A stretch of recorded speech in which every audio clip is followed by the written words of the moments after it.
السلام علیکم مفتی صاحب.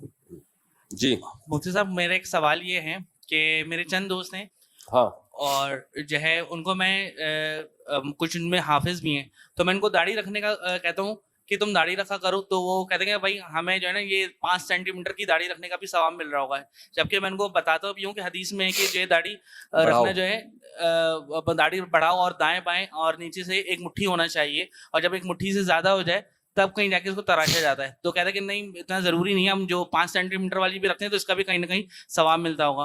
اور دوسری بات یہ کہ جو میں نے کہا جیسے ان میں کچھ حافظ بھی ہیں تو وہ تراویح وغیرہ پڑھا رہے ہوتے ہیں, تو کیا ان کے پیچھے تراویح یا نماز پڑھنا, کیونکہ داڑھی تو رکھتے نہیں ہیں, تو کیا جائز ہے یا پڑھنی چاہیے, کیا ہے؟ دیکھو, داڑھی جس کی نہ ہو اس کو اپنی مرضی سے امام بنانا ٹھیک عمل نہیں ہے. بن جائے تو مجبوری میں نماز پڑھی جائے اس کے پیچھے, لیکن داڑھی ایک مٹھی رکھنا واجب ہے, اس سے کٹانا جائز نہیں ہے, کیونکہ نبی نے داڑھی رکھنے کا نہیں اعفوا اللحیٰ داڑھی بڑھانے کا حکم دیا ہے, داڑھی بڑھانے کا.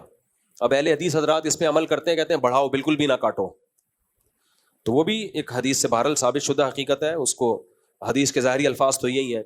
لیکن جو جمہور علماء ہیں وہ کہتے ہیں ایک مٹھی کے بعد کاٹ سکتے ہیں, کیونکہ عبداللہ ابن عمر رضی اللہ تعالیٰ عنہ ایک مٹھ سے زیادہ کاٹا کرتے تھے اور کسی صحابی نے ان پر کوئی اعتراض نہیں کیا. تو بڑھانے کا حکم ہے, رکھنے کا نہیں ہے. تو لوگ چھوٹی چھوٹی داڑھی رکھتے ہیں, اس سے گناہ سے نہیں بچ سکتے. البتہ یہ ضرور ہے کہ بالکل کاٹنے سے بہتر ہے کہ چھوٹی رکھ لی جائے, لیکن اس سے حدیث پر پورا عمل ہوتا نہیں ہے, کیونکہ داڑھی رکھنے میں ایک بہت بڑی حکمت ہے عورت سے مشابہت ختم کی جائے. تو وہ چھوٹی داڑھی میں کچھ نہ کچھ تو ہو جاتا ہے نا اس پر عمل, لیکن بہرحال اس سے گناہ سے بچے گا نہیں. بچے گا جب حدیث پر پورا عمل کرے گا, بڑھائے گا کم از کم چاروں طرف سے ایک مشت جب تک نہیں ہوگی تو اس وقت تک حدیث پہ عمل نہیں ہوگا.